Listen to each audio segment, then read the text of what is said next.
Audio leaks में हुकूमत का कोई किरदार नहीं। मैं अगर ऑडियो लीक करता तो अपनी क्यों करता। वज़ीर-ए-आज़म शहबाज शरीफ की प्रेस कॉन्फ्रेंस दौरान गुफ्तगू अपने सियासी मुखालिफ इमरान खान को भी तनकीद के निशाने पर रख लिया।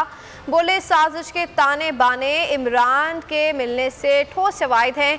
कौन अब वज़ीर-ए-आज़म हाउस में आकर एतमाद के साथ बात कर सकेगा। बदतरीन बददियानती और ख़यानत की गई, कौम के एतमाद से खेला गया। मजीद कहा कि मरियम नवाज को अदालत ने क्लीन चिट दे दी है। नवाज शरीफ भी वतन वापस आएंगे।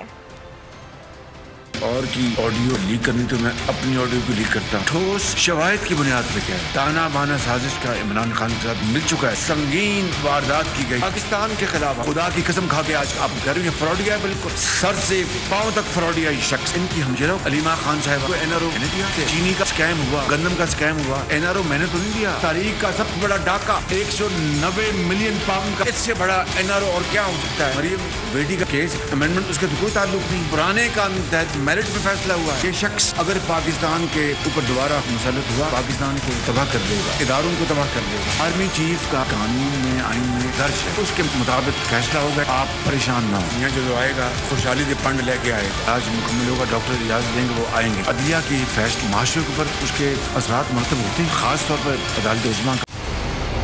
मंजिल, रास्ता,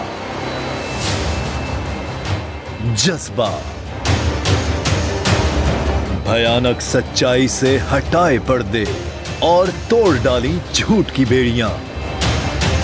सलाखों से डरना कैसा जब चट्टानों ने पाला हो। इमरान खान बोल के साथ जुम्मे से इतवार रात 10 बजे सिर्फ बोल न्यूज पर। सबसे ज्यादा व्यूज, सबसे ज्यादा रील्स और सबसे ज्यादा रेटिंग के साथ बोल अब भी नंबर 1 पोजीशन पर बरकरार। अगर आपको हमारी ये वीडियो पसंद आई है तो लाइक पर क्लिक कीजिए, सब्सक्राइब करें और बेल दबाएं ताकि कोई खबर रह न जाए।